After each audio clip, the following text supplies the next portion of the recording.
But I also said, 2 women, book a party with me now or see me in Las Vegas later, which is very arrogant. But I saw it, Amy. I thought, I'm going to do this. Yeah. So then Chuck Morgan sells his business, goes to work for a big corporation that sends us to San Antonio, Texas. I started doing open mic in San Antonio, and then I drove back and forth with 3 babies by then, 3 little babies. They were 3, 5, and 7 by the time I got to Texas. And I would go to Austin, Texas, where it was one of the best comedy clubs. Dennis Miller's brother, Rich Miller, owned that club. And I got up at Chick Stick, they called it. I'd look back on it, and Comedy Central did not want me. Nobody, I didn't have any edge to me. I had an unfortunate bob. I had capris on that had birds on them. And I was talking about who doo-dooed on a T-ball field, which is still some of my best material. But I was doing that with little children, honey, and did that in Texas for about 3 years. And then, got on a little tour with 2 other female comedians. We schlepped around, and, people probably begged to, our agent begged people to take us.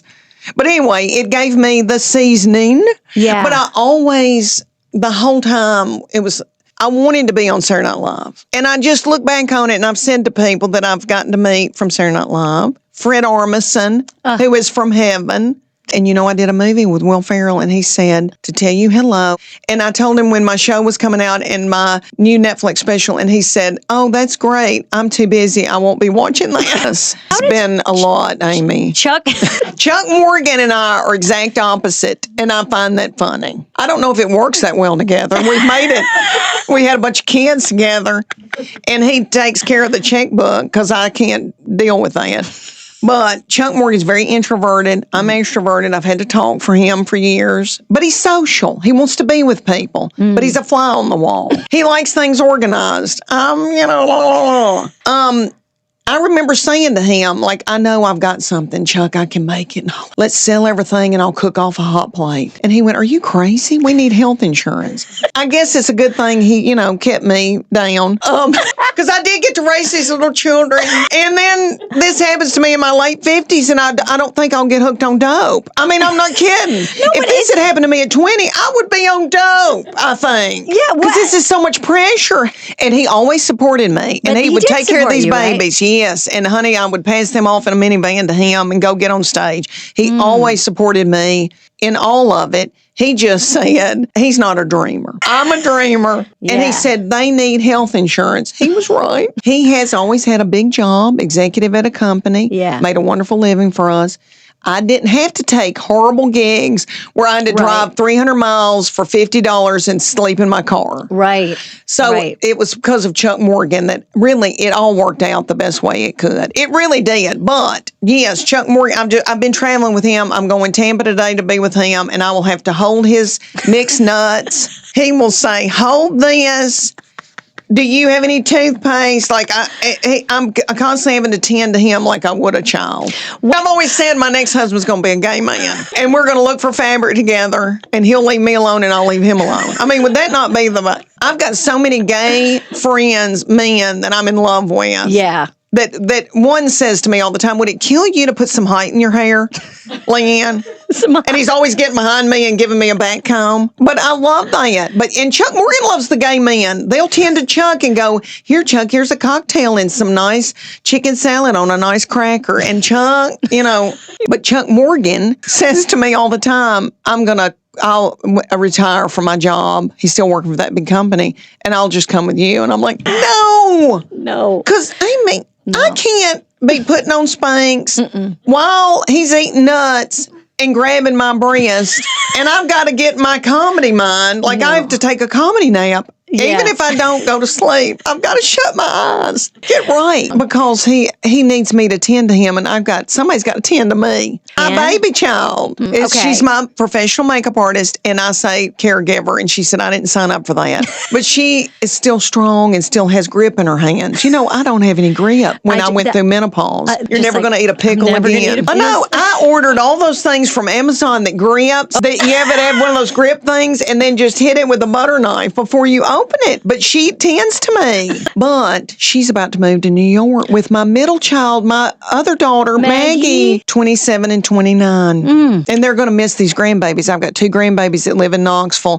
They're like 20 minutes from me. Right. 2 grandsons, a redhead and a white-headed one. Oh, it's precious. I knew he'd be a sweet daddy, but he's an old soul. You know, I talk about him all the time, like played the banjo in middle school after football practice, had a garden, still has a garden. These babies eat out of that garden. And I think he took after my people, farming people. He likes to grow things and loves history.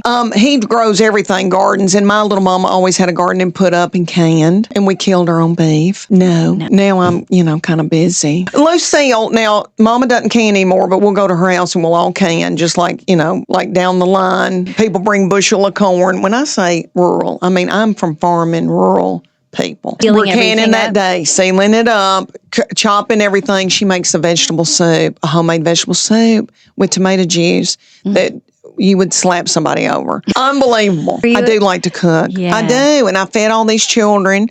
Well, I was doing comedy on the weekends, but I was tending to them and cooking. And I've always loved that.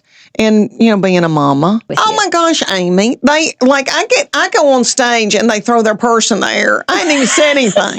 And at first it messed with my head when I got my first big panty tour is what I called it, because I love a big panty. And they would just mwah, mwah at me. And I think it's because they felt ignored and I was like the only person speaking to them. And it made me feel I should have gone into therapy because I thought I need to go home with every one of them and clean their house and vacuum out their car because they were so precious to me. But this is what they say to me. They go, oh, my gosh, that is my baby child. I'm married to Chuck Morgan. This is Chuck. This is my middle child. Yes, they all say that to me. I know that's what it was. I do. And I feel like on Netflix, my special, and I was not expecting that. I really wasn't. I couldn't believe that Netflix was going to give me. I have one other special that somebody put on Hulu. I don't even know who. And I have a very unfortunate hair color in it because it is so awful. It's based on my comedy, but not my life, because we thought that would be weird. But let me tell you that the premise is my husband walks off and leaves me after 30-something years of marriage. And now I'm sitting here, what in the world am I going to do? And I cannot tell you how many fans said, Chuck Morgan doesn't deserve you. I knew this would happen. He sucks. He's kept you down long enough. He's jealous. And I was like, whoa, no, that's not what's happening. My own little daddy got a call from one of his friends who was in his 90s and said, I'm so sorry that they're going to, and I said, Daddy. Yeah. And I go, Daddy, Beverly Hillbillies isn't true either. This is not true. But it is based on my comedy and my sensibility. Mm-hmm. So when Chuck Lorre came to me and sat on my back porch and held my grandbaby and said, will you do this with me? I was like, what?